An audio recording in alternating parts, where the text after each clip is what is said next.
पादस्तोत्रशत श्री श्रीमद श्रील भक्ति वेदांत श्रील नारायण गोसाई महाराज जी के चरणों में। तत्पश्चात नितिल्य प्रविष्टोम विष्णु पादस्तोत्रशत श्री श्रीमद श्रील भक्ति वेदांत श्रील स्वामी महाराज जी के चरणों में अनंत कोटि दंडवत प्रणाम ज्ञापन करते हुए उनसे हेतु की कृपा की वांछा करता हूँ। आप सब भक्तों को मेरा यथा योग्य प्रणाम स्वीकार हो। हरे कृष्णा। तो हम लोग 9 चैप्टर पे आलोचना करेंगे। जैसे हम लोगों ने पहले श्रवण किया था कि भगवत गीता में जो 18 चैप्टर्स हैं उसमें से जो बीच के 6 चैप्टर्स हैं वो क्या है, भक्ति योग के ऊपर है। तो जो गीता का जो पहले 6 और लास्ट के 6 में कर्म योग और ज्ञान योग और कर्म योग, बीच में रखा था भक्ति योग, इसको हमने श्रवण किया था। क्योंकि जो बहुमूल्य वस्तु होती है उसको बीच में छुपा के गोपन करके रखा जाता है। अब ये जो बीच के चैप्टर्स हैं, जो 6 चैप्टर्स हैं, उन बीच के 6 चैप्टर्स में से भी ये जो 9th और 10th चैप्टर है, ये क्या है, ये उसकी भी बीच में है। तो ये एसेंस का भी एसेंस है। तो इसलिए ये जो 9th चैप्टर की जो स्टार्टिंग होती है उसमें भगवान कृष्ण कह रहे हैं अर्जुन को। इसमें हम लोग कुछ श्लोकों का केवल अनुवाद पढ़ेंगे और कुछ श्लोक हम संस्कृत के पढ़ेंगे। तो स्टार्टिंग में भगवान कह रहे हैं कि हे अर्जुन, कि अब मैं तुम्हें अपना गुह्यतम ज्ञान बता रहा हूँ।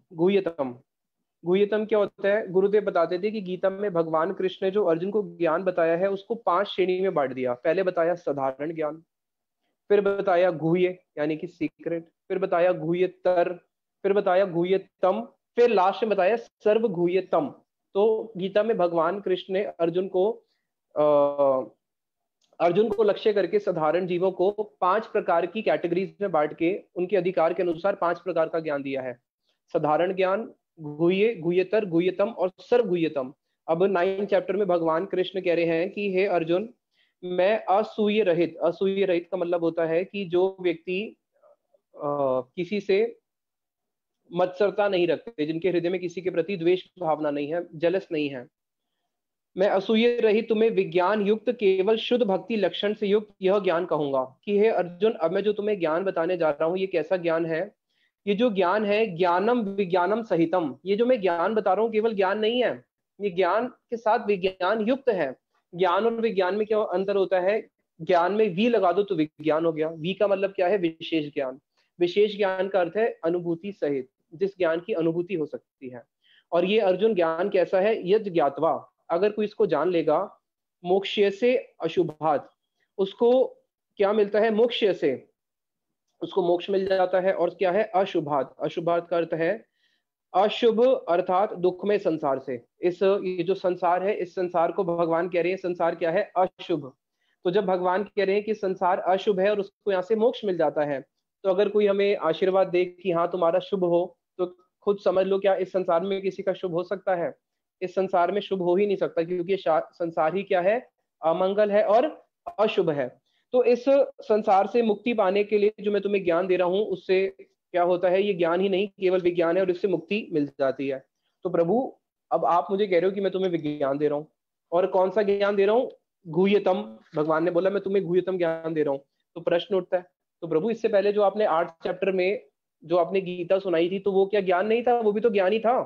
तो इसकी टीका में विश्वनाथ चक्रवर्ती ठाकुर जी कहते हैं कि जो द्वितीय और तृतीय अध्याय में जो स्टार्टिंग में तुम्हें ज्ञान दिया गया था अर्जुन, वो ज्ञान मोक्ष उपयोगी था। यानी कि जो लोग मुक्ति चाहते हैं, जो ज्ञानी लोग हैं, उनके लिए वो मैंने ज्ञान दिया था। और उसके बाद जो 7th और 8th चैप्टर में जो पीछे गया उसमें भी तो आपने ज्ञान ही दिया है। बताया वो ज्ञान कौन सा था? कि वो जो ज्ञान था मुझे प्राप्त कराने के उपयोगी ज्ञान का वर्णन हुआ है। उसमें जो मैंने तुम्हें 7वें और 8वें में बताया था वो भी तो भक्ति का ज्ञान था। चलो ठीक है, पहले 6 चैप्टर में तो आपने ज्ञान योग बोला, तो जो आपने ज्ञान योग बोला वो तो मोक्ष का ज्ञान था, समझ में आ गया। तो प्रभु अब आप मुझे 9वें चैप्टर में कह रहे हो कि मैं तुम्हें गुह्यतम ज्ञान दूंगा, तो 7वें 8वें भी तो आपने अपनी भक्ति की ही बात करी है, तो वो गुह्यतम नहीं था क्या? तो प्रभु बोलते हैं कि 7वें और 8वें में जो तुम्हें ज्ञान दिया गया था वो गुह्यतम नहीं था, वो गुह्यतर था, इससे एक स्टेप पहले। तो उसमें भी तो लेकिन आपने भक्ति की बात बोली थी। तो अब इसमें ऐसा क्या है कि भक्ति से बढ़कर भी कुछ है क्या जो अब आप गुह्यतम बोल रहे हो? तो यहाँ पे विश्वनाथ चक्रवर्ती ठाकुर जी कहते हैं कि जो 7th और 8th चैप्टर में भक्ति की बात बोली थी, वो जो भक्ति थी और अब जो गुह्यतम बोल रहा हूं, ये जो भक्ति है इसमें थोड़ा सा अंतर है। क्या अंतर है? कि वहां पे जो भक्ति की बात बोली थी, वहां पे शुद्ध भक्ति की, केवला भक्ति की बात नहीं बोली थी। अब जो मैं तुम्हें बात बोलने जा रहा हूं ये कैसी है, ये केवला भक्ति है। केवला भक्ति यानी कि जिसमें किसी भी प्रकार की संसार की कोई स्प्रिया ही नहीं है, ना ज्ञान का, ना कर्म का, ना भोग का, ना मोक्ष का। क्योंकि कई बारी एक भक्त भगवान की शरण लेता है, ग्रहण करता है, लेकिन कहीं ना कहीं उसकी थोड़ी सी बहुत कर्म के प्रति, ज्ञान के प्रति या संसार के भोग के प्रति उसकी स्प्रिया होती है। लेकिन अब जिस भक्ति की मैं बात करने जा रहा हूं अर्जुन, ये केवला भक्ति है। तो यहाँ पे जिस ज्ञान की भगवान बात कर रहे हैं कि ज्ञान के साथ में विज्ञान दूंगा, ये कौन सा विज्ञान है? ये केवला भक्ति, जो केवल शुद्ध भक्ति की ही बात यहाँ पे भगवान करेंगे।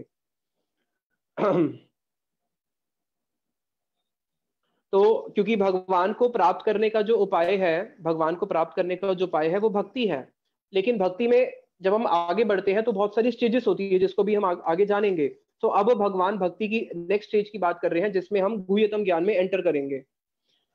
और ये ज्ञान कैसा है अर्जुन? अगर कोई इस ज्ञान को प्राप्त कर लेता है तो उस ज्ञान को प्राप्त करने के बाद उसके सारे दुख खत्म हो जाते हैं और उसको मोक्ष की प्राप्ति हो जाती है। तो इस ज्ञान को क्या बोलते हैं? फिर नेक्स्ट श्लोक में भगवान कृष्ण कहते हैं ये ज्ञान कैसा है, देखो जो मैं तुम्हें बताने जा रहा हूं। राज विद्या, अभी तक मैंने जितनी भी विद्या दी थी ये उस विद्या का भी राजा है, ये सारी विद्याओं का राजा है। राज विद्या, ये जो भक्ति का ज्ञान है ये राज विद्या है। राजगुह्यम, और ये कैसा है?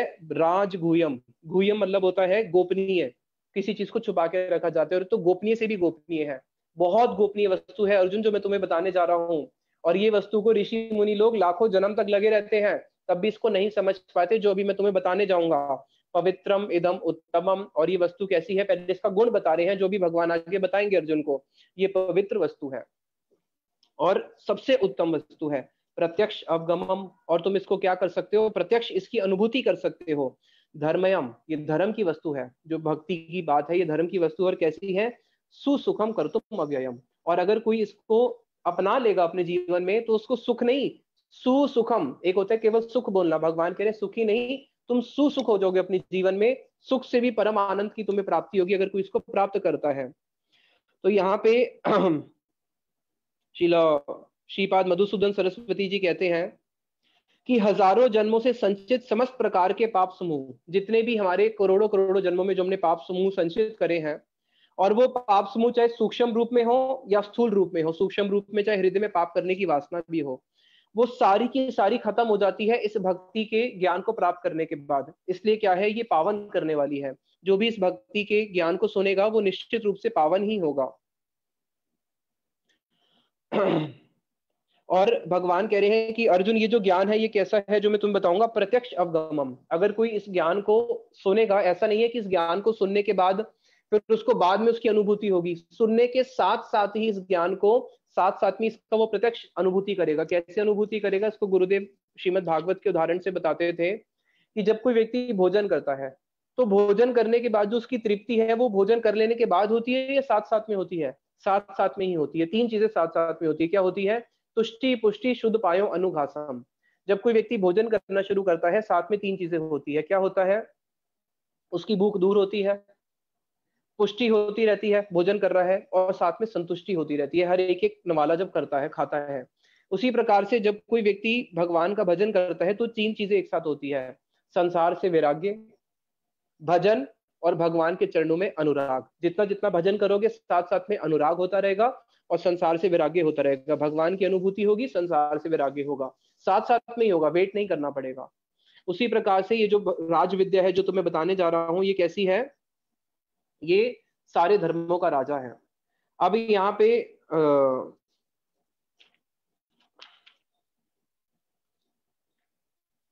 आगे भगवान कृष्ण अर्जुन को बताते हैं इसकी बड़ा ही सुंदर, वैसे जो भगवान कह रहे हैं कि ये राज विद्या है। पहले हम इसको समझ लें कि विद्या किसे कहते हैं, क्योंकि इस संसार में लोगों को यही नहीं पता कि विद्या का अर्थ क्या होता है। सविद्या तन्मतिर्यया, एक तो विद्या की परिभाषा ये है कि विद्या क्या है? जिससे कृष्ण के चरणों में विद्या, कृष्ण के चरणों में मति हो, वो ही विद्या है। इसलिए राय रामानंद संवाद में चैतन्य महाप्रभु से जब रामानंद जी का आपस में कन्वर्सेशन हुआ तो महाप्रभु ने रामानंद राय से पूछा था कि विद्याओं में, सारी विद्याओं में सबसे श्रेष्ठ विद्या कौन सी है? तो रामानंद राय ने उत्तर दिया था, प्रभु आप ये कह रहे हो कि सारी विद्याओं में श्रेष्ठ विद्या कौन सी है? इसका उत्तर तो सिंपल है कि कृष्ण भक्ति बिना विद्या नहीं यार। अरे कृष्ण भक्ति को छोड़ के तो और कोई विद्या ही नहीं है। तो बाकी सारी क्या है फिर बताया, बाकी सारी होती है अविद्या। विद्या और अविद्या, बाकी सब होगी अविद्या। जैसे हम लोग स्कूल में जाते हैं, हमारा पैर स्कूल में कभी किसी डायरी में, कॉपी में, बुक में लग जाता है, तो हम उसको साथ साथ में क्या करते थे, ऐसे करके मस्तक से चूमते हैं। लेकिन भक्ति विनोद ठाकुर जी कह रहे हैं वो अविद्या है, मैं तो उसको लात मारूंगा, उसको पादाघात करूंगा, क्योंकि वो अविद्या क्या करती है, मुझे कृष्ण से दूर लेके जाती है। तो अविद्या क्या करती है, जो मैं कृष्ण से दूर लेके जाए वो हो गई अविद्या। और विद्या क्या हुई, जो हमें कृष्ण के पास लेके जाए वो हो गई विद्या। तो अब हमें देखना पड़ेगा कि विद्या और अविद्या में क्या अंतर है। जो भी वस्तु में कृष्ण के नजदीक लेके जा रही है वो ही विद्या है। इसलिए विद्या की दूसरी परिभाषा बताया बंध मोक्षविद, जो हमें ये सिखाती है कि हाँ मैं कौन सा ऐसा कार्य करूंगा जिससे मैं बंधन में पड़ जाऊंगा संसार के, या मैं ऐसा कौन सा कार्य करूंगा जिससे मेरा संसार का बंधन कटेगा और मुझे भगवान के चरणों की प्राप्ति होगी, उसको बोलते हैं विद्या। तो इस जगत के जो लोग हैं जिसको विद्या समझते हैं वो विद्या ही नहीं है, वो सब क्या है, अविद्या है, क्योंकि वो हमें संसार में और पुनः पुनः बांधती है और पुनः पुनः गधे की तरह ही संसार में फिर काम करवाती रहती है। इसलिए श्रीला भक्ति विनोद ठाकुर जी ने कीर्तन में लिखा है, जड़ विद्या जत मायार वैभव, तुम्हारे भजने बाधा, मोह जन्मिया अनित्य संसारे, जीव के करे गधा। कि प्रभु देखो ये आपकी जड़ विद्या क्या है, जड़ विद्या जो संसार की विद्या है जिसको अविद्या भी बोलते हैं, ये जड़ विद्या माया का वैभव है। कितना बड़ा वैभव है, अरे मैं इंजीनियर हूँ, मैं लॉयर हूँ, मैं डॉक्टर हूँ, मैं MBBS हूँ, ये सारा क्या है, माया का वैभव। क्या करती है, मोह जन्मिया अनित्य संसारे, ये संसार तो अनित्य है, यहाँ पे तो कोई ज्यादा समय के लिए रुकना नहीं है, लेकिन क्या करती है, इसमें हमारा मोह उत्पन्न कर देती है। और फिर क्या करती है, जीव के करे गधा, जीव को गधा बना देती है। भाई मैं तो बहुत बड़ा जज हूँ, तो गधे की तरह काम करते रहो, जज हो तो ये क्या करती है, भगवान से तुम्हार भजने बाधा, आपके भजन में ये बाधा है। तो जो भी भगवान की सेवा में वस्तु नहीं लगती वो सारी की सारी वस्तु ही अविद्या है। लेकिन अगर वही भगवान की सेवा में लग जाए तो वो विद्या बन जाती है। किसी को बहुत अच्छा पेंट करना आता है, वो ठाकुर जी की सेवा में लग जाए तो वो विद्या बन गई। किसी को बहुत अच्छा रसोई बनाना आता है, ठाकुर जी की सेवा में लग जाओ तो विद्या बन गई। लेकिन जो कृष्ण से अलग लेके जाती है वो सारी अविद्या है। फिर भगवान यहाँ पे मानो अर्जुन प्रश्न पूछते हैं, अरे प्रभु ये आप कह रहे हो ये बहुत गुह्यतम ज्ञान है, ये तो बहुत सिंपल है, इसमें गुह्यतम क्या है? आपकी भक्ति तो सबको पता है कि भगवान की भक्ति करनी चाहिए, और उससे क्या होता है, संसार के इस दुख में संसार से मुक्ति मिल जाती है। इस संसार में देखना जो लोग दुष्ट भी होंगे वो भी जानते होंगे। जैसे कल मैं एक लड़के से मिला, मैंने उससे पूछा क्या करोगे, उसने बोला क्या करूंगा, अभी तो 20-25 हजार रुपये कमाता हूँ, मैं कुछ ऐसी सेटिंग करूंगा 2-3 साल में मैं 50 हजार रुपये महीने में पहुंच जाऊंगा। मैंने कहा अच्छा उसके बाद क्या करोगे? कह रहे उसके बाद मैं अपनी कंपनी खोलूंगा। मैंने कहा उसके बाद क्या करोगे, 2040 में क्या करोगे? उसने बोला 2040 में ये करूंगा, 50 में ये करूंगा, 60 में ये करूंगा, 70 में ये करूंगा। मैंने कहा 2070 तक भी जीवित रहोगे क्या? कह रहे हाँ हाँ पूरा 3000 तक जीवित रहूंगा। मैंने कहा अच्छा 2090 में क्या करोगे? कह रहे 2090 में तो बूढ़ा हो जाऊंगा, बिस्तर पे लेट जाऊंगा। मैंने कहा फिर 3000 जब आ जाएगा, 2100 आ जाएगा तब क्या करोगे? बोला उसके बाद क्या करूंगा, उसके बाद सीधा भगवान के धाम जाऊंगा। मैंने कहा वाह जी वाह, पहले पूरा जीवन भोग कर लिया, फिर जीवन लास्ट में भगवान के धाम जाऊंगा। तो ये तो हर कोई जानता है कि जीवन का लक्ष्य क्या है, भगवान को प्राप्त करना ही जीवन का लक्ष्य है, लेकिन भूल जाते हैं।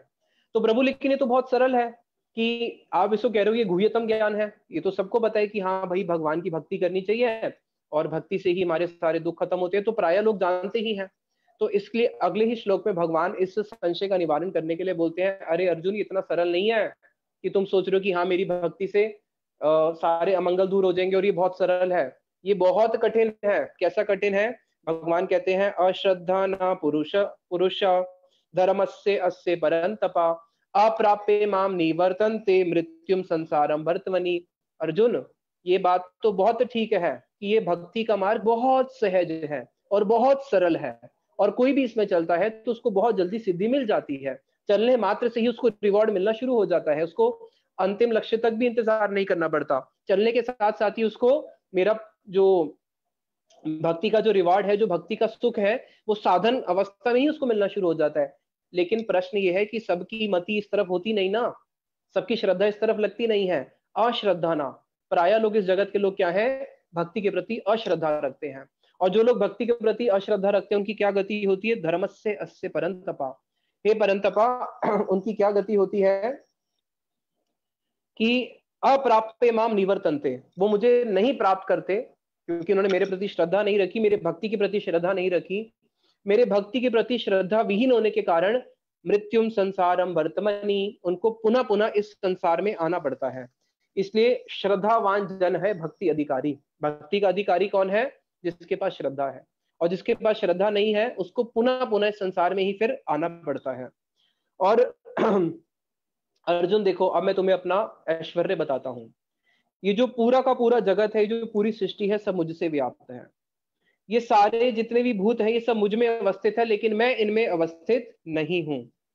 फिर भगवान अपने असाधारण योग ऐश्वर्य को बताते हैं कि देखो मेरा कैसा योग ऐश्वर्य है, कि मैं ये सारी की सारी जो भौतिक जीवात्माएं हैं, मैं इन सब में व्याप्त हूं।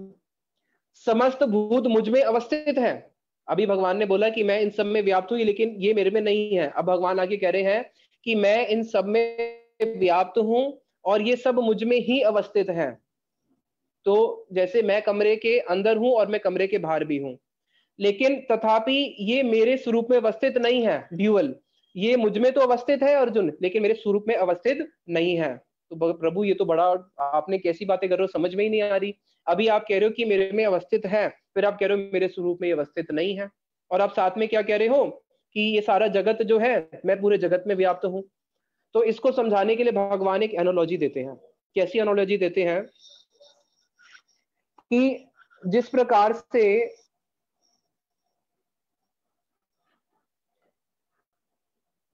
आसमान है, आसमान, ये जो आकाश है, आकाश, आकाश और वायु एक वस्तु है या अलग अलग वस्तु है? आकाश और वायु दोनों अलग वस्तु है, एक नहीं है। जिस प्रकार से सर्वव्यापी तथा अपरिसीम सीम होने पर भी वायु, वायु कैसी है? सर्वव्यापी है, वायु हर जगह रहती है। अपरिसीम, उसकी कोई सीमा नहीं है, सदा ही आकाश में स्थित रहती है। वायु कहाँ पे रहती है? आकाश में रहती है। जहां पे आकाश है वह वायु है, लेकिन वायु और आकाश दोनों अलग अलग वस्तु है, एक नहीं है। उसी प्रकार समस्त भूत मुझ में अवस्थित है, ऐसा जानो। एक भौतिक उदाहरण से भगवान देके समझा रहे हैं कि जैसे आकाश और वायु दोनों क्या है? दोनों अलग अलग वस्तु है। दोनों एक साथ रहने पर भी दोनों एक साथ रहने पर भी दोनों अलग है, दोनों का संग नहीं हो रहा है। अर्थात समस्त भूत मुझ में स्थित रहने पर भी वह मुझ में नहीं है। उसी प्रकार सारी जीवात्मा मुझ में होने पर भी वो मुझ में नहीं है, और मैं समस्त भूतों में रहने पर भी उनमें नहीं हूं। मैं सबके अंदर हूं लेकिन वहां पे नहीं हूं, और वो सब मेरे अंदर है लेकिन नहीं है। तो यानी कि दोनों पॉजिटिव भी भगवान का, दोनों नेगेटिव भी भगवान का, चित्त भी मेरा और पट भी मेरा।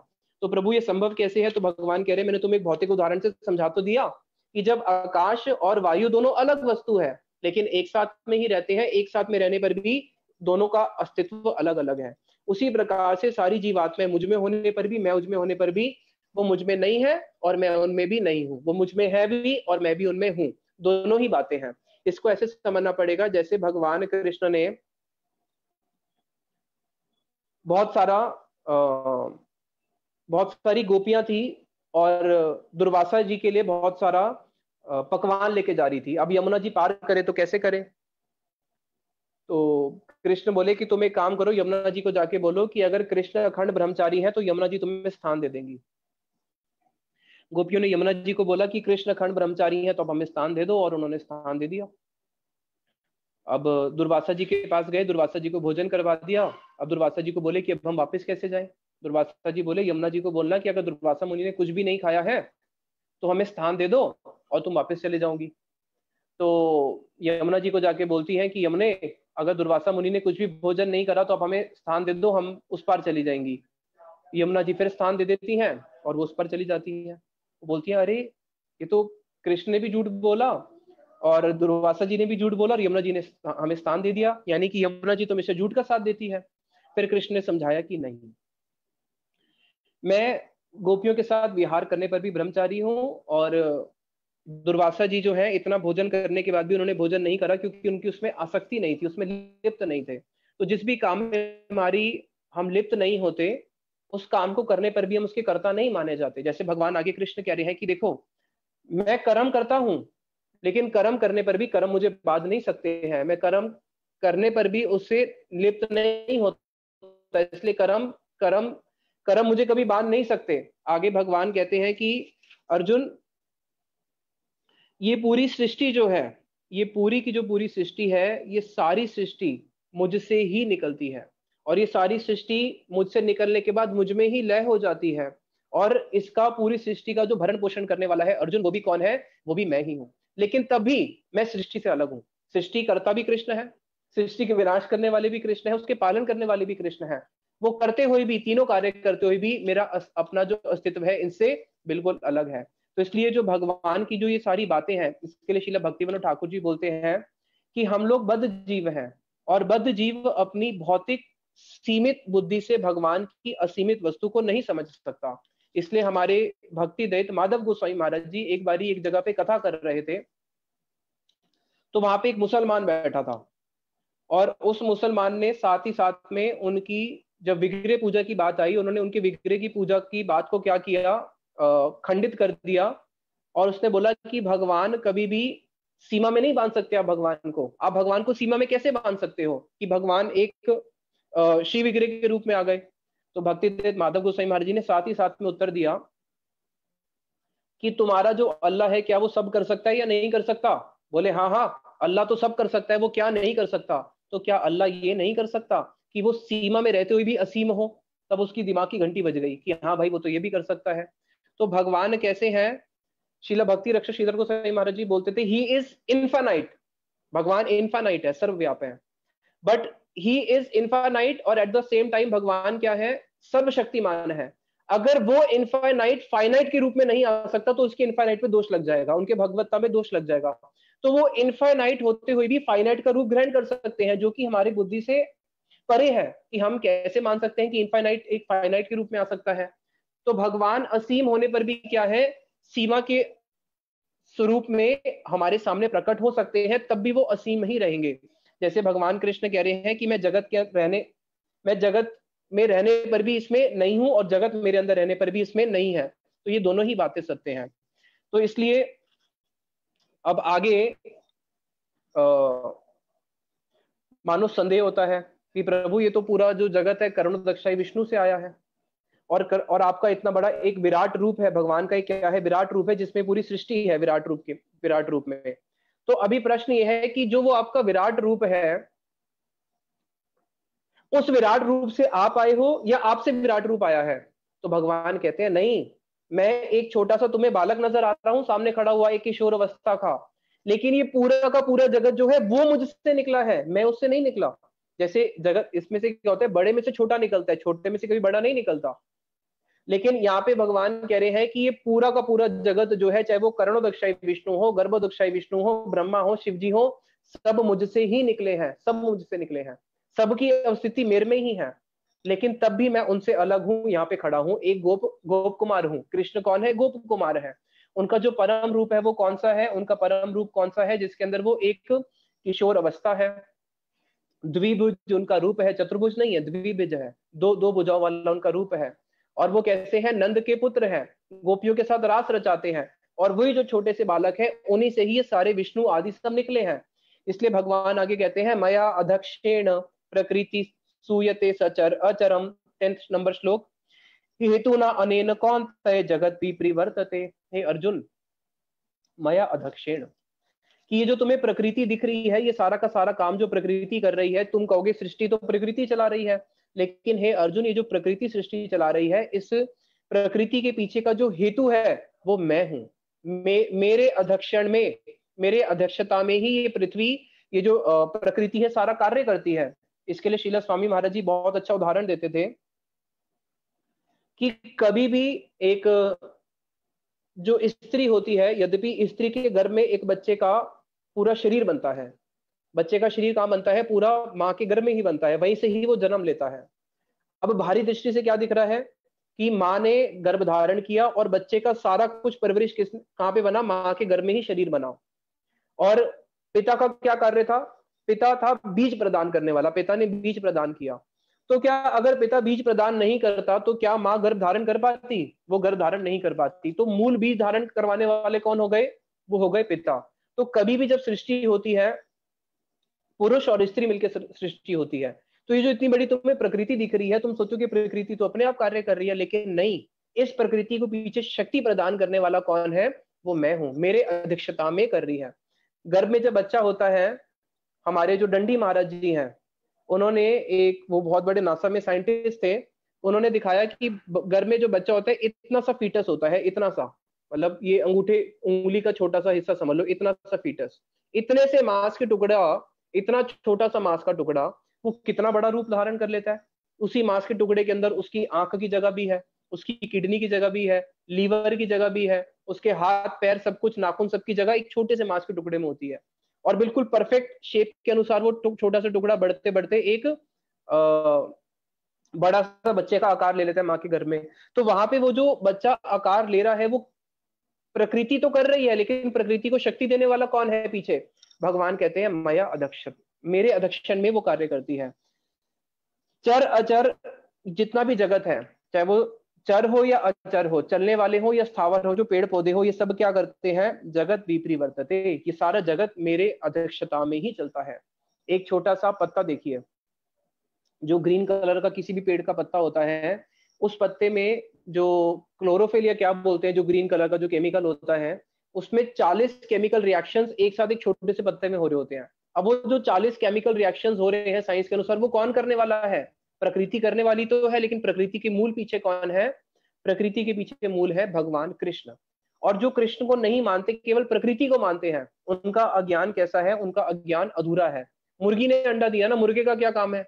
अरे भाई, अगर मुर्गा नहीं होता तो मुर्गी अंडा कैसे देती? तो प्रकृति को चलाने वाले कौन है? प्रकृति को चलाने वाले भगवान कृष्ण है।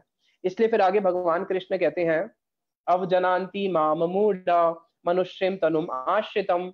अरे, इतनी बड़ी प्रकृति को एक छोटा सा मनुष्य कैसे चला सकता है? ये कैसे संभव हो सकता है? तो भगवान कह रहे हैं, अवजनान्ति, ये लोग मुझे नहीं जानते। कौन? माम, मुझे। कौन नहीं जानते? मूढ़ा, जितने भी लोग जो मुझे नहीं जानते वो सब कौन है? भगवान कृष्ण ने बोला वो सब मूढ़ है, यानी कि दुर्बुद्धि लोग हैं, मूर्ख है। मनुष्यम तनुम आश्रितम, कि अरे कृष्ण भगवान कैसे हो सकते हैं? भगवत गीता कृष्ण ने थोड़ी ना बोली है। कई मूर्ख लोग ऐसे बोलते हैं कि भगवत गीता तो परमेश्वर ने बोली थी, जो कृष्ण के अंदर बैठे थे, और वही तो कौन है? पूरे जगत के सृष्टिकर्ता, पूरे जगत के व्यापक वही है। लेकिन कृष्ण तो एक छोटा सा बालक के रूप में सामने आए थे, मनुष्य के रूप में आए थे। तनुम आश्रितम, जब मैं मनुष्य तनुम आश्रितम। अब यहाँ पे भगवान क्या कह रहे हैं? इसकी लोग गलत अर्थ निकालते हैं। अरे भगवान ने तो खुद ही बोला ना, मैं मनुष्य तनुम आश्रितम, मनुष्य के शरीर को आश्रय करके आता हूं। लेकिन नहीं, बाहरी दृष्टि से ऐसे दिख रहा है कि कृष्ण कौन है? एक मनुष्य के शरीर को आश्रय करके आए हैं, लेकिन वो कौन है? वो कृष्ण जो है, उनका शरीर सच्चिदानंद है।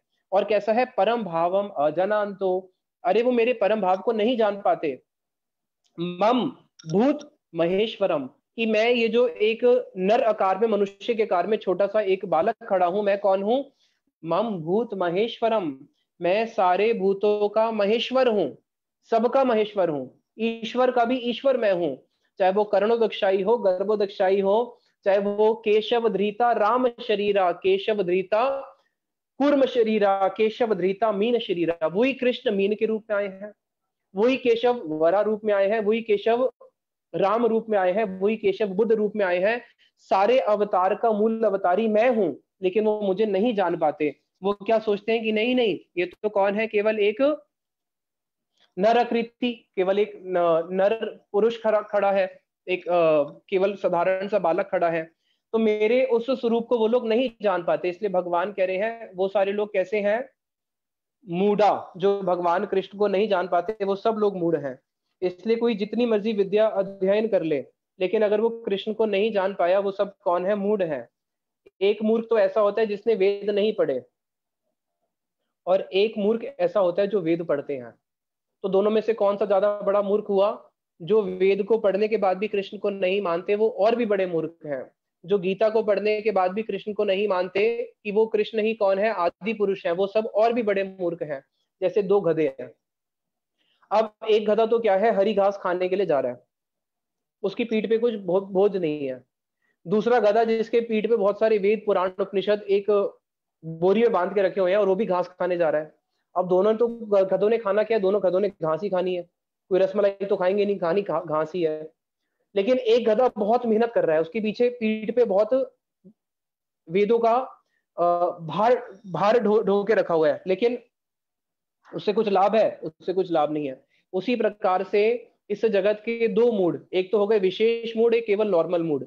जो नॉर्मल मूड लोग हैं वो कैसे हैं, जो भगवान को नहीं मानते, चलो ठीक है, नास्तिक है। लेकिन विशेष मूड वो है जो वेदों को पढ़ने के बाद भी भगवान को नहीं मानते। वो तो ऐसे गधे हैं जो अपनी पीठ पे जबरदस्ती का भार ढोके चल रहे हैं, जैसे कि दयानंद सरस्वती जी, जो कि आर्य समाज के फाउंडर है।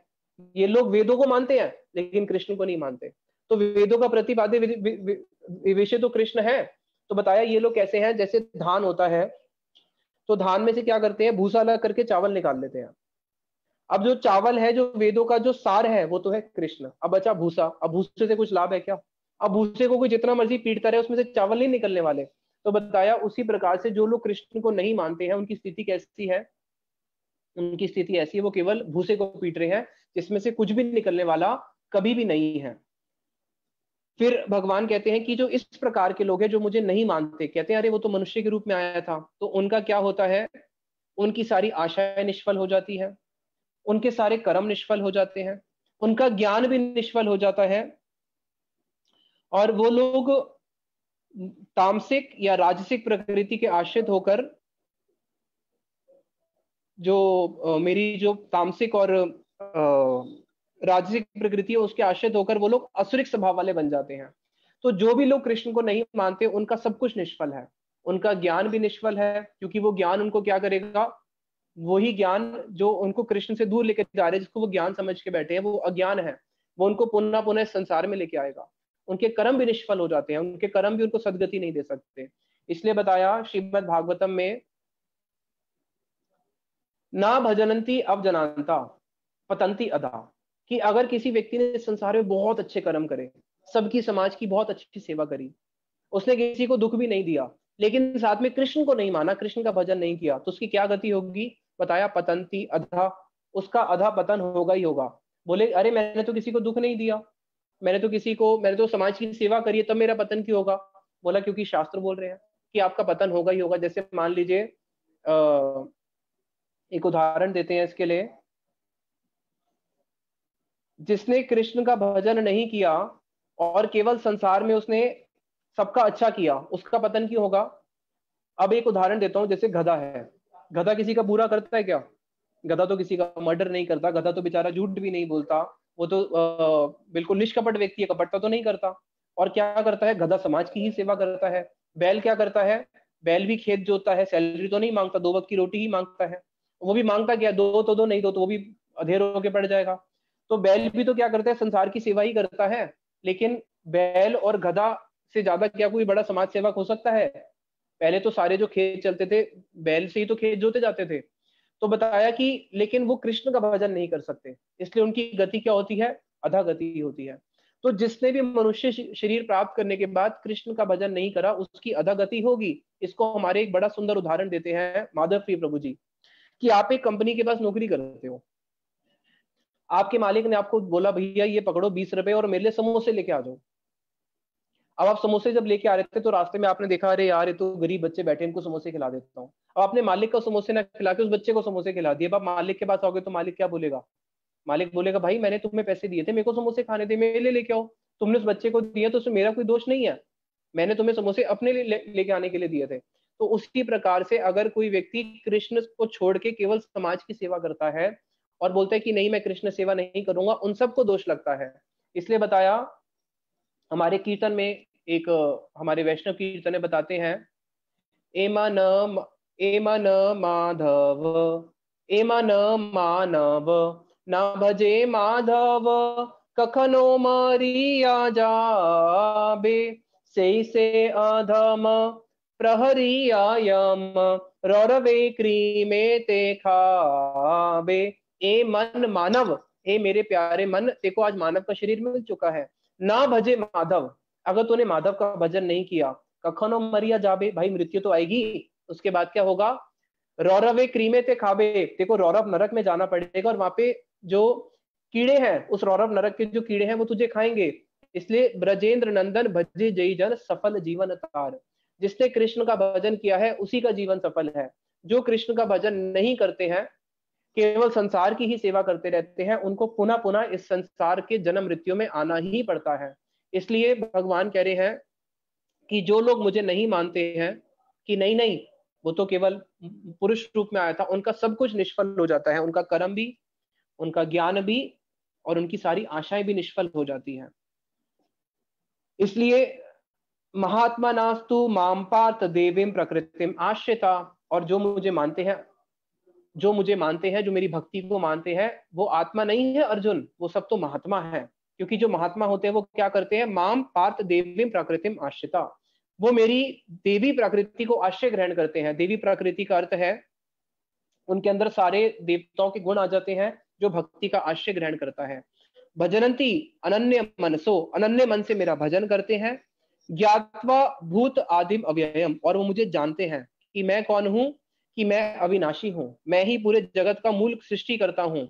तो जो मेरे भक्त होते हैं वो महात्मा होते हैं। इसी श्लोक के लिए शिला स्वामी महाराज जी महात्मा गांधी को बोलते थे, उन्होंने लेटर भी लिखा था महात्मा गांधी को कि आप अपने नाम के आगे महात्मा मत लगाया कीजिए। महात्मा कौन होते हैं? महात्मा वो होते हैं जो कृष्ण की भक्ति का आश्रय ग्रहण करते हैं। देशभक्ति करने वाला महात्मा नहीं होता। यद्यपि ये बात थोड़ी कड़वी लगेगी, लेकिन ये शास्त्रों की बात है कि देशभक्ति करने वाला एक पुण्य आत्मा हो सकता है, लेकिन महात्मा नहीं हो सकता। महात्मा केवल वही होता है जो कृष्ण भक्ति करता है। देशभक्ति और कृष्ण भक्ति में क्या अंतर है, इसको भी थोड़ा समझ लेते हैं। किसी व्यक्ति ने आके गांधी जी को कंपेयर किया हमारे गौड़िया मठ से, और भक्तिवेदांत माधव गोस्वामी महाराज जी को आके बोला कि आपका और गांधी जी का मूवमेंट तो सेम नजर आता है। गांधी जी रामधुन गाते हैं, उसके बाद भाषण देते हैं, फिर रामधुन गा के अपने भाषण को विश्राम देते हैं। आप लोग भी पहले हरे कृष्ण महामंत्र की धुन गाते हो, अपना भाषण देते हो, फिर हरे कृष्ण महामंत्र की धुन से ही अपने प्रवचन को विश्राम देते हो। तो आप और उसमें तो कोई अंतर मुझे नजर आता नहीं। तो महाराज जी बोले हमारे और उसमें बहुत अंतर है। हमारे और उसमें कितना अंतर है? जितना अंतर होता है एक नकली सोने और असली सोने में। हम लोग हैं असली सोना, वो है नकली सोना। कैसे? गांधी जी बोलते थे कि मैं राम धुन को बेच सकता हूं अपने देश के लिए, लेकिन हमारा फिलॉसफी उल्टा है। हम कृष्ण के लिए देश बेच सकते हैं, पूरे विश्व को बेच सकते हैं। किसके लिए? कृष्ण नाम के लिए। लेकिन उनका उल्टा था कि वो देश के लिए राम को बेच सकते हैं, लेकिन हम लोग राम और कृष्ण को देश के लिए बेच नहीं सकते। हम पूरा विश्व बेच देंगे, लेकिन राम कृष्ण को नहीं बेच सकते। तो हमारी और फिर उसकी फिलॉसफी में अंतर हुआ या नहीं हुआ? बहुत अंतर हुआ, जमीन आसमान का अंतर हुआ। तो वहां पे उसका मुख्य क्या है? उनका मुख्य है देश सेवा, हमारा मुख्य क्या है? प्रभु की सेवा, कृष्ण की सेवा।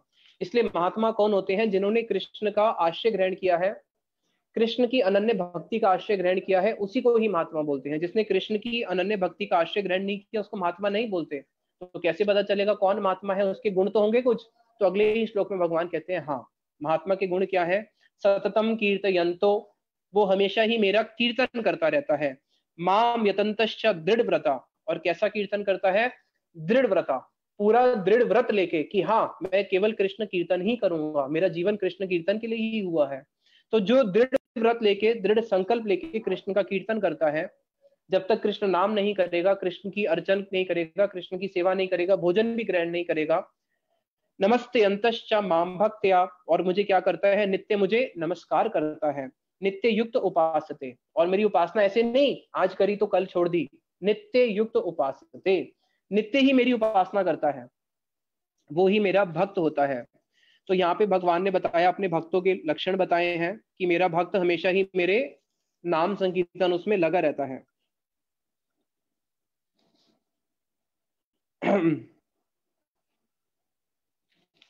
तो यहाँ पे अब आगे भगवान कृष्ण अर्जुन को अपना ऐश्वर्य बताते हैं कि अग्निष्टोम आदि में श्रोत कर्म मैं हूं,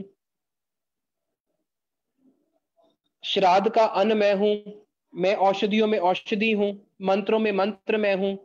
यहाँ तक कि जब यज्ञ करा जाता है तो यज्ञ की अग्नि मैं हूं, अग्नि यज्ञ का होम भी मैं हूं, यज्ञ का जो धृत होता है घी भी मैं हूं। अरे जगत का माता मैं हूं, जगत का पिता मैं हूं, जगत का धाता मैं हूं, जगत का पिता पिता माँ भी मैं हूं। यज्ञों की सारी वस्तु मैं हूं, यज्ञों में वेदों में ओमकार मैं हूं। अरे ऋग साम यजुर्वेद ये सारे वेदों में वेद ही मैं हूं। मैं ही सबके कर्म फल रूप की गति हूं, मैं ही साक्षी हूं, मैं ही निवास हूं, मैं ही शरण हूं। अरे यहाँ तक कि सृष्टि स्थिति लय ये तीनों क्रिया ही मैं हूं।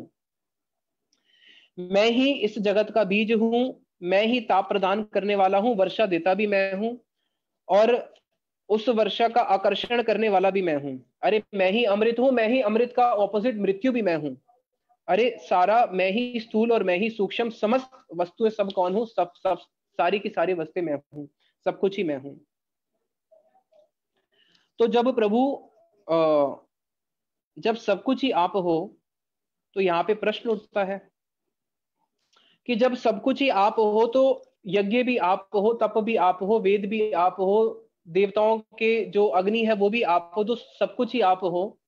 तो कई लोग तो आपकी उपासना नहीं करके देवताओं की उपासना करते हैं। और जब आप बोल रहे हो विभूति के अंदर सब देव भी मैं हूं, सब कुछ मैं हूं, तो जो लोग देवताओं की उपासना करते हैं तो उन्होंने उनकी उपासना भी तो आप ही की उपासना मानी जाएगी। जब सब कुछ ही आप हो, जब आपने अपना विभूति बता ही दिया कि सारी विभूति आप है, सारी यज्ञ आप हो, तो मानो कि कोई अगर देवताओं का यज्ञ कर रहा है, देव यज्ञ भी कर रहा है, तो वो देव यज्ञ भी तो आप ही के पास पहुंचेगा।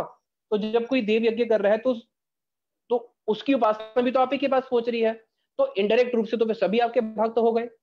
तो भगवान कृष्ण अर्जुन को इस सामंजस्य के लिए क्लियर करते हैं कि देखो अर्जुन, कि जो लोग जो लोग देवताओं का भजन करते हैं अर्जुन, वो लोग देवलोक में जाते हैं। जो पितरों का भजन करते हैं वो पितृलोक में जाते हैं। जो जिस जिसका भजन करता है वो उस लोक में जाता है। और देवताओं को प्राप्त करने के बाद, देवलोक को प्राप्त करने के बाद क्या होता है, जब उनके क्षीण पुण्य जब उनके पुण्य क्षीण हो जाते हैं तो उनको पुनः इसी धरती लोक पे आना पड़ता है। मेरी भक्ति में और उसकी देवताओं की भक्ति में अंतर है। देवताओं की भक्ति तो भक्ति शब्द वाच्य भी नहीं है, भक्ति शब्द वाच्य तो केवल कृष्ण की भक्ति ही है। तो जो मेरे भक्त होते हैं, मेरे भक्त जो होते हैं, उनका दोबारा इस जगत में मर्त्य लोक में उनको नहीं आना पड़ता। मेरे भक्तों की कैसी स्थिति होती है, अब यहाँ पे भगवान एक बड़ा सुंदर श्लोक बोलते हैं। इस श्लोक के साथ हम इस 9 चैप्टर को यहाँ पे विश्राम देके कल कंटिन्यू करेंगे। और यही वाला श्लोक आप लोगों को आज याद करना है। 22 नंबर श्लोक है 9 चैप्टर का। अनन्या चिंतयन्तो माम ये जना परि उपासते तेषाम नित्य अभियुक्ता नाम योग क्षेमम वहाम्य अहम। कि हे अर्जुन, अनन्या चिंतयन्तो, कोई भी जो मेरा भक्त है वो मेरा भक्त कैसा होता है, अनन्या चिंतयन्तो, वो अनन्य चिंता, यानी कि वो मेरे को छोड़ के और किसी की चिंता नहीं करता। जिसको केवल कृष्ण की चिंता होती है उसको बोलते हैं अनन्य चिंतयन्तो। वो मेरा भक्त कैसा है, ना अन्य इति अनन्य, जो मेरे को छोड़ के किसी से कोई आशा नहीं रखता, मेरे को छोड़ के किसी और की उपासना नहीं करता, मेरे को छोड़ के किसी और से उसका संबंध ही नहीं है, जिसका एकमात्र संबंध उपासना और कौन है, मैं ही हूं। तो जो मेरे ऐसे अनन्य भक्त हैं, जो दिन रात मेरा ही स्मरण करते हैं, मेरा ही सेवा करते हैं, मेरी ही चिंता में अविष्ट रहते हैं, माम ये जना परि उपासते, और मेरी कैसी उपासना करते हैं, परि उपासते। परि उपासते का अर्थ है प्रकृष्ट रूपेण उपासना, हमेशा ही मेरी उपासना में लगे रहते हैं सर्वतो भाव से। तेषाम, उन लोगों के लिए मैं क्या करता हूं, नित्य अभियुक्ता नाम, मैं उन लोगों के लिए, ऐसे जो मेरे प्रति एकनिष्ठ भक्त हैं, उनके लिए क्या करता हूं, योग क्षेमम वहां में अहम। योग और क्षेमम दो वस्तु। योग का मतलब है जो उसके पास नहीं है वो मैं उसको लाके देता हूं, और क्षेमम का अर्थ है कि जो वस्तु उसके पास है उसकी रक्षा करता हूं। जो नहीं है वो लाके दूंगा, और जो उसके पास है उसकी रक्षा करूंगा, जो उसके भजन के अनुकूल है। वहां में अहम, मैं खुद उनका ये भार अपने ऊपर वहन करता हूं, अपनी पीठ पे लेता हूं। अब प्रश्न है कि भगवान के पास तो 33 कोटि देवी देवता हैं, वो चाहे तो किसी भी देवी देवता को नियुक्त कर सकते हैं। कोई भी तो देवी देवता क्या कर सकता है, नियुक्त होके उनके भक्तों का योग क्षेमम कर सकता है। लेकिन भगवान कह रहे हैं कि मैं ये योग क्षेम खुद करता हूं, किसी और को आगे डेलीगेट नहीं करता, किसी और को आगे देता नहीं हूं। इसके लिए एक बड़ा ही सुंदर उपाख्यान देते हैं अर्जुन मिश्र का, जो कि एक बहुत दरिद्र ब्राह्मण थे। रोज गीता पाठ पढ़ते थे, लेकिन जब इस श्लोक को पढ़ा, इस श्लोक को पढ़ने के साथ साथ उनको संदेह हो गया कि ये श्लोक तो भगवान गीता में लिख ही नहीं सकते, ये तो बाद में किसी ने अपने आप से ऐड कर दिया होगा। क्योंकि मैं कृष्ण का अनन्य भक्त हूं, दिन रात उनकी उपासना करता हूं, और मेरे घर में कैसी स्थिति है, मेरे घर में ऐसी स्थिति है कि मुझे 2 वक्त रोटी भी नहीं मिल पाती। तो उनको संदेह हुआ कि नहीं नहीं, ये श्लोक तो भगवान लिख ही नहीं सकते। तो उन्होंने क्या किया, इस श्लोक को लाल स्याही से इस श्लोक को काट दिया। और क्योंकि मैं इतना दरिद्र हूं, दुखी हूं, और मेरे को अपने दुख भोगने पड़ रहे हैं, हमारे दुखों का तो निवारण हो ही नहीं रहा, तो ये श्लोक भगवान नहीं लिख सकते, पक्का काट दिया। और इस श्लोक को काटने के बाद उनका जो दिनचर्या था, ब्राह्मण थे, भिक्षा करके अपना जीवन निर्वाह करते हैं। और कैसे ब्राह्मण है, घर में एक ही जोड़ी कपड़ा है। जब ये ब्राह्मण बाहर भिक्षा मांगने जाता है तो ब्राह्मणी के पास कपड़ा नहीं होता, वापस आके उसको कपड़े देता है, ऊपर तन ढकने के लिए उसकी जो ब्राह्मणी का कपड़ा है वो लेके जाता है। अब घर में चीथड़े कपड़े हैं, अब चीथड़े कपड़े पहन के तो ब्राह्मणी बाहर जाएगी नहीं। अब जब ये आज ब्राह्मण भिक्षा मांगने के लिए गए, तो उतने में ही क्या हुआ, भगवान कृष्ण एक छोटा सा बालक का रूप धारण करके इनके घर में आते हैं। घर में आने के बाद दरवाजा खटखटाते हैं। अब ब्राह्मणी चीथड़े पहन के तो लपेट के तो दरवाजा खोलेगी नहीं, लज्जा आती है, क्या करे, चुपचाप अंदर बैठी हुई है, बाहर से कृष्ण दरवाजा खटखटा रहे हैं। तो वहां पे लाचार होके उसने दरवाजा खोला, और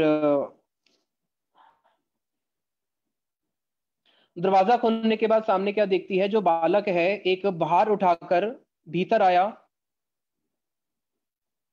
और ब्राह्मणी जो है लज्जा से अपने मुख को नीचे करके घर के अंदर घुस जाती है।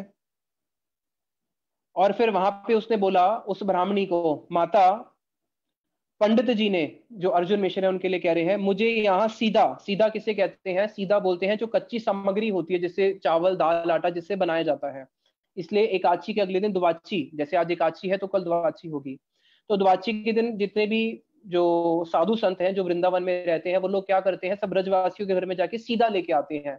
वो लोग अपने घर में सीधा निकाल के रखते हैं। सीधा का मतलब होता है एक थाली सजाई जाती है, जिस थाली के अंदर जिन्होंने एकादशी व्रत रखा है, अगले दिन वो क्या करते हैं, उसमें चावल दाल चीनी आटा, कुछ छोटा सा घी, फल, कुछ सब्जी, एक थाली में सारा सजा के रखते हैं, और कुछ प्रणामी प्रणामी देके थाली सजा के रखते हैं सारे ब्रजवासी जो भी एकादशी व्रत रखते हैं।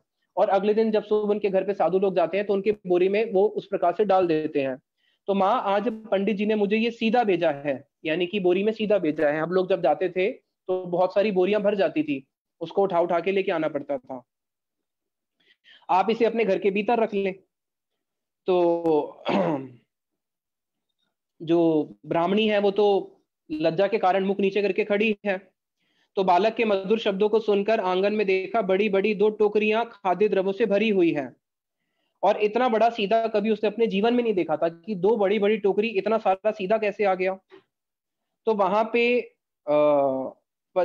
पंडिती, जो ये पंडितानी थी, इसको थोड़ा सा गुस्सा आया कि अरे, मेरे जो पति है और तुम एक छोटे से बालक, और इतने छोटे से बालक के ऊपर इतना सारा सीधा कैसे, इतने बड़ा भार कैसे उन्होंने एक छोटे से बालक के ऊपर डाल दिया। तो और साथ ही साथ में क्या देखा, उसका जो छाती है, जो बालक की छाती है, उस छाती पे मानो जैसे कोई चीर देता है, तो उसकी बालक पे किसी ने ऐसे कोई चीरा मार दिया हो। तो वहां पे उसके छाती पे इस प्रकार के लंबे लंबे ये चीरे के दाग को देख के जो ब्राह्मणी है उसके हृदय में करुणा आ जाती है, रोने लगती है, और पूछती है, अरे बेटा, तुम्हारे वक्षस्थल को किस निर्मम ने चीरा। हाय हाय, ऐसे सुकोमल अंग पर आघात करने से तो पाषाण हृदय भी गल जाए। इतना छोटा सा बालक, और उस बालक को देख के इसके हृदय में वात्सल्य प्रेम भी आ रहा है कि वो साक्षात कृष्ण है। और साथ ही में देख रही है कि क्या करा हुआ है इसके, इस पे इस प्रकार से चीरा चीरा हुआ है। तो वो कृष्ण बोलते हैं, माँ, मुझे सीधा लाने में कुछ देरी हो गई थी, इसलिए मिश्र जी ने स्वयं मेरी छाती को चीर दिया। आपके जो पति हैं, आपके पति ने ही मेरी छाती को चीर दिया, क्यों? क्योंकि मैंने थोड़ा देरी कर दिया सीता को लेके आने में। हाय हाय, उन्होंने तुम्हारी छाती को चीर दिया। ब्राह्मणी की आंखों से सजल हो गई, वो रोने लगती हैं। इतना निष्ठुर कोई कैसे हो सकता है। अच्छा बेटा, तुम दुख मत करो, थोड़ी देर ठहर जाओ, मैं भी तुम्हारे लिए रसोई तैयार करती हूँ। घर में सीता आया है, उसी से ही रसोई तैयार करेगी। अब उतने में ही जब रसोई तैयार करती है, उतने में ही क्या होता है, पीछे से अर्जुन मिश्र जी आ जाते हैं। जब अर्जुन मिश्र जी आते हैं तो सबसे तो पहले पत्नी उनको बहुत बोलती है, और बहुत उनके ऊपर क्रोध करती है कि कोई किसी बालक के ऊपर इस प्रकार से निष्ठुरता का क्या आचरण कर सकता है। और वहां पे इनको समझ में नहीं आता है कि कहना क्या चाह रही हैं। मैंने कौन से बालक को सीधा दे दिया और मैंने कौन से बालक के छाती पे आघात किया है। तो उतने में जब वहां पे आके देखते हैं तो वो बालक तो नहीं है। और जब अर्जुन मिश्र जी अपनी गीता को उठा के देखते हैं और उस गीता को जब देखते हैं तो जहाँ पे उन्होंने इस श्लोक को काट दिया था कि अगर कोई अनन्य चित्ता से मेरा भजन करता है तो मैं उसका योग और शमी वहम करता हूँ, तो वहां पे देखा कि वो जो काटा था वो वहां से हट चुका है। तो अब वो सब कुछ समझ गए कि क्या हुआ है और कौन सीता लेके आया था, और फूट फूट के रोने लगते हैं। और तब उनको विश्वास हो जाता है कि कैसे भगवान कृष्ण जो है अपने भक्तों का योग क्षेम स्वयं खुद करते हैं, किसी और के द्वारा नहीं कराते। अपने भक्तों का योग क्षेम अपनी पीठ पे खुद भार उठा के लेके आते हैं। इसलिए अपने भक्तों के लिए भगवान ने बोला है, क्या बोला भगवान ने, बोला अपने भक्तों के लिए कि अगर ब्रह्मा जी, शिव जी, लोकपाल, यहाँ तक कि लक्ष्मी जी भी अगर ये भी कुछ गलत कार्य करते हैं तो इनको मैं दंड देता हूँ, लेकिन अगर मेरा भक्त कुछ गलत भी कर दे तो मैं अपने भक्त को दंड नहीं देता। इसलिए भगवान ने अपने सुदर्शन चक्र को एक आदेश दिया, छिन्द्याम स्वबाहुमपि यद अप्रतिकूलम वृत्तिम, कि हे सुदर्शन चक्र, कल को अगर मैं मानो तुम्हें गलती से आदेश भी दे दूं, क्रोध में आके आदेश भी दे दूं कि जाओ मेरे इस भक्त के ऊपर प्रहार करो, तो मैं तुम्हें सुदर्शन चक्र अभी से ही आदेश दे के रखता हूं कि मेरे भक्त के ऊपर तुम कभी प्रहार मत करना। और ये जो मेरी भुजाएं, चार भुजाएं जिससे मैंने तुम्हें धारण किया हुआ है, कभी अगर ये तुम्हें आदेश दे भी भक्तों के प्रति जाके उनको संहार करने का, तो तुम क्या करना, छिंद्यम स्वबाहुमपि, तुम वापस आके मेरी बाहों को काट देना, लेकिन मेरे भक्तों के पास कभी मत जाना। भगवान अपने भक्तों से बहुत प्रेम करते हैं। अगर भगवान का भक्त कुछ गलत भी कर ले तब भी उसको दंड नहीं देते, तब भी क्या करते हैं, उसको क्षमा कर देते हैं। अपने भक्तों के लाखों लाखों अपराधों को भी भगवान क्या करते हैं, आंख बंद करके क्षमा कर देते हैं, क्योंकि भगवान का भक्त तो पहली बात अपराध करता ही नहीं है। और अगर जान अनजान में हो भी जाए तब भी अपने भक्त के अपराध को क्षमा कर देते हैं। अरे अपने भक्त के लिए तो प्रभु अग्नि तक पान कर लेते हैं। अपने भक्तों की रक्षा करने के लिए ब्रजवासियों के लिए क्या किया, अपने मुख से अग्नि भी पान कर ली। तो इसमें कृष्ण भगवान अपनी भक्ति के बारे में बता रहे हैं कि देखो अर्जुन मेरे भक्त कैसे होते हैं, अनन्य चिंतयन्तो, लेकिन वो मेरा भक्त कैसा होना चाहिए, किसी और को ना छोड़ के केवल मेरी अनन्य चिंता करे। तो मैं भी क्या करता हूँ, मैं भी उसकी अनन्य चिंता करता हूँ। इसी श्लोक को पढ़ने के बाद श्रील भक्ति विज्ञान भारती गोस्वामी महाराज जी के पास पंजाब का एक व्यक्ति आया और उसने बोला कि तो मैं भी तो कृष्ण का भक्त हूं, लेकिन कृष्ण तो मेरा योग क्षेमम वहम हम करते नहीं है। तो महाराज जी बोले तुम्हारी दिनचर्या क्या है। उसने बोला महाराज जी सुबह उठ के सबसे पहले हनुमान चालीसा पढ़ता हूँ, उसके बाद दुर्गा सप्तशती का पाठ करता हूँ, उसके बाद जाके कृष्ण की गीता के अध्याय पढ़ता हूँ, फिर जाके कुछ भोजन करता हूँ। महाराज जी बोले उस श्लोक का तुमने आधा हिस्सा पढ़ा है, पूरा हिस्सा पढ़ा नहीं। योग क्षेमम तो तुमने पढ़ लिया, पहला हिस्सा तो पढ़ो, अनन्य चिंतयन्तो, कृष्ण का कैसा भक्त बनना पड़ेगा, अनन्य चिंतयन्तो। तो जब तक हम लोग उस प्रकार के भक्त नहीं बनते तब तक कृष्ण हमारा योगक्षेम नहीं करते हैं। लेकिन हाँ, जब हम लोगों ने एक सदगुरु के चरणों का आश्रय ग्रहण किया है तो अभी हमारा योगक्षेमम कौन करता है, अभी हमारा योगक्षेमम गुरुदेव करते हैं। और इस चीज को तो हमने प्रत्यक्ष अनुभव किया है। मठ में रहते हैं और यहाँ पे तो फिर भी कम लोग हैं, रूप सनातन में तो 30-40 लोग रहते हैं। कोई भी काम करने वाला नहीं है, कोई भी बाहर जाके किसी प्रकार से कोई नौकरी नहीं करता, कोई कुछ नहीं करता। और मटेरियल लाइफ में अगर देखा जाए, एक परिवार में अगर 5 लोग हों, 5 में से आज ऐसा समाज हो चुका है 2 लोग नहीं कमाए तो घर अच्छी तरह चलता नहीं है, दोनों लोगों को कमाना पड़ता है। और मठ में जहाँ पे 40 लोग 50 लोग रहते हैं, कोई कमाने वाला नहीं है, तब भी मठ में सारी सेवाएं अपने आप होती है, सारे भक्तों को अच्छी तरह प्रसाद मिलता है। तो जब कोई व्यक्ति गुरु का चरणों का आश्रय ग्रहण करता है तो ये प्रत्यक्ष बात है कि गुरु देवी क्या करते हैं, उसका योग क्षेमम करते हैं। हमारे श्रील भक्ति सिद्धांत सरस्वती ठाकुर प्रभुपाद जी के एक चरण आश्रित भक्त थे, उनका नाम मुझे भी स्मरण नहीं है, शायद भक्ति गौर वैकनाथ महाराज या क्या नाम था। उनके मठ में एक दिन ऐसा हुआ कि कुछ अनाज ही खत्म हो गया, कुछ है ही नहीं। सब लोगों ने बोला महाराज जी आज तो मठ में रसोई क्या बनाए, कुछ अनाज ही नहीं है, पैसे, बोले महाराज जी पैसे भी नहीं है। महाराज जी बोले अच्छा एक काम करो, जाके मेन गेट पे ताला मार दो और ताला मार के चाबी मुझे लाके दे दो। तो भक्तों ने बोला महाराज जी आपको तो बोलना चाहिए कि बाहर जाके कुछ भिक्षा मांगो, और अभी कुछ खाने को नहीं है, ठाकुर जी को भोग भी क्या लगाएं, कुछ भी नहीं है, पैसे भी नहीं है, पूरा एक दाना अनाज भी नहीं पड़ा, और आप कह रहे हो कि जाके ताला मार दो। महाराज जी बोले हाँ गेट पे जाके ताला मार दो, चाबी लाके मुझे दे दो। तो गेट में जाके ताला मार दिया, चाबी लाके महाराज जी को दे दी। महाराज जी बोले सब लोग बैठ जाओ, और ठाकुर जी के आगे बैठ के क्या करो, हरे कृष्णा कृष्णा कृष्णा हरे हरे, हरे रामा रामा रामा हरे हरे। केवल भगवान का नाम संकीर्तन करो। सब लोगों ने बैठ गए और नाम संकीर्तन कर रहे हैं। थोड़ी देर बाद एक व्यक्ति आता है रेडी में बहुत सारा अनाज लेके, और अनाज आके दरवाजा खटखटाता है कि हम संतों की सेवा के लिए कुछ अनाज लेके आए हैं। तो सेवक ने देखा और इतना सारा अनाज आ गया अब, और आके महाराज जी को बोला, महाराज जी नीचे आया है कोई व्यक्ति अनाज लेके, चाबी दे दो, गेट खोलेंगे तभी तो अंदर आएगा। महाराज जी बोले, देखा जो भगवान के भक्त होते हैं उनका कौन करता है, जो भगवान के जो भक्त होते हैं, जब वो भगवान की शरण ग्रहण कर लेते हैं, यद्यपि अभी हमने भगवान की शरण ग्रहण नहीं करी है, लेकिन जब गुरुदेव का आश्रय ले लेते हैं तो गुरुदेव भी उसका योग क्षेमम करते हैं। इसलिए श्रील भक्ति विज्ञान भारती गोस्वामी महाराज जी बोलते थे कि अगर तुम ठीक ठाक से भजन करते रहोगे, कभी किसी चीज की चिंता मत करना, तुम्हारी सारी जरूरत जो है हम वहीं से बैठे बैठे पूरी करेंगे।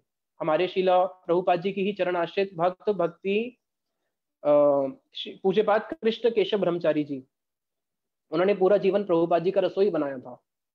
जब वो वृद्ध हो गए थे तो वो एक बात बोलते थे कि देखो मैं वृद्ध हो चुका हूँ, कुछ मठ की सेवा भी नहीं कर पाता, बाहर भी नहीं जा पाता, लेकिन मेरी जितनी भी जरूरत होती है सारी जरूरत प्रभुपाद जी आज भी पूरी करते हैं। प्रभुपाद जी को गए हुए बरसों हो चुके हैं, लेकिन जो उनकी सेवा करी, उनके चरणों का आश्रय ग्रहण किया, आज भी मेरा भरण पोषण कौन करता है, प्रभुपाद जी करते हैं। और वो बोलते थे कि अगर कोई गवर्नमेंट जॉब में एम्प्लॉय होता है, उसको पेंशन लेने के लिए फिर भी जाना पड़ता है, पेंशन लेने जाना तो पड़ेगा बैंक में, मुझे कौन से बैंक में जाना पड़ता है, और उसके बाद 6 महीने बाद जाके सरकार को अपना चेहरा दिखाना पड़ता है, भाई मैं अभी जीवित हूँ, तभी जाके पेंशन मिलती है, नहीं तो पेंशन रुक जाती है। और मुझे तो प्रभुपाद जी को नहीं बताना पड़ता मैं जीवित हूँ, और मेरे तो पेंशन तो फिर भी मरने के बाद नहीं मिलेगी, और मेरे को तो इस जन्म का नहीं, जन्म जन्म का हमारा ठेका किसने लिया है, गुरुवरों ने लिया है। इससे जब हम गुरुदेव के आश्रय होते हैं तो गुरुदेव हमारा योग क्षेमम करते हैं। और कई बारी तो मैं बोलता हूँ इस बात को, अभी तो हम भजन में केवल स्टूडेंट हैं, और भगवान कह रहे हैं जो अनन्य चिंता होके मेरा भजन करता है मैं उसका योग क्षेमम करता हूँ। तो अभी हम तो अनन्य चिंता नहीं हुए हैं, यहाँ तक कि जब कृष्ण चिंता करने बैठते हैं तब भी संसार की चिंता हो जाती है, और भगवान तो अनन्य चिंता की बात कर रहे हैं, जो जिसको संसार की चिंता हो ही ना, केवल कृष्ण चिंतन में लगा रहे। ऐसे भक्तों का भगवान योग क्षेमम करते हैं। और हम देखते हैं कि हम तो उस लेवल के भक्त नहीं हैं अभी, लेकिन तब भी हम तो उस लेवल के नहीं पहुंचे, लेकिन भगवान तो कितने करुणामय है, और उनसे भी ज्यादा करुणामय है जो उन हमारे गुरु वर्ग की, कैसे हमारे गुरुदेव हमारा किस प्रकार से योग क्षेमम करते हैं। हम तो अभी अनन्य चिंता ना गुरुदेव के प्रति हुआ है, ना हमारा ठाकुर जी के प्रति हुआ है, तब भी गुरुदेव क्या करते हैं, हमारा योग क्षेमम करते हैं, हमारी सारी जरूरतों को पूरा करते हैं। तो इससे समझ में आता है कि हमारे गुरु वर्ग कितने कृपामय है, कितने दयामय है। प्रहलाद महाराज जी, उनको मारने के लिए उनके पिताजी ने क्या किया, एक ऐसे गुफा में डाल दिया 3 हफ्ते तक, जहां पे कुछ खाना भी नहीं मिलेगा, पानी पीने को भी नहीं मिलेगा। 3 हफ्ते बाद जब गुफा से बाहर निकाला तो प्रहलाद महाराज जी को देखा तब भी जीवित है, तो हिरण्यकशिपु को बड़ा आश्चर्य हुआ, अरे तेको गुफा में खाना किसने लाके दिया, वहां पे तेको पानी किसने लाके दिया, ना वहां पे कोई पानी देने वाला था, ना कोई भोजन देने वाला था, तब भी तू जीवित कैसे है। तो साथ ही साथ में बोले, अरे पिताजी आप कितना छोटी बात पे आश्चर्य करते हो, 3 हफ्ते पे आश्चर्य करते हो, जब मैं माँ के गर्भ में 9 महीने था, वहां पे कौन मुझे पानी देने आया था, वहां पे कौन मुझे भोजन देने आया था, वहां पे जिसने भोजन पानी दिया था उसने मुझे यहाँ पे भी दिया है, इसमें कौन सा आश्चर्य करते हो। तो जो भगवान के भक्त होते हैं उनका सारा भरण पोषण कौन करते हैं, भगवान कृष्ण स्वयं करते हैं, ये नहीं किसी और से करवाते हैं, स्वयं करते हैं। फिर आगे भगवान कृष्ण अब अपनी भक्ति के बारे में, भक्तों के बारे में क्या क्या महिमा बताएंगे अर्जुन को, हम सुनते हैं। यहाँ पे तो भगवान ने अपनी गुण के बारे में बताया कि देखो मैं अपने भक्तों का योग क्षेमम खुद करता हूँ, इससे दिखा रहे हैं भगवान की मैं कितना भक्त वत्सल हूँ, भगवान अपने भक्तों के प्रति कितने भक्त वत्सल हैं। तो आगे हम इसको श्रवण करेंगे कल। निताई गौर प्रेमानंदे, हरि हरि बोल।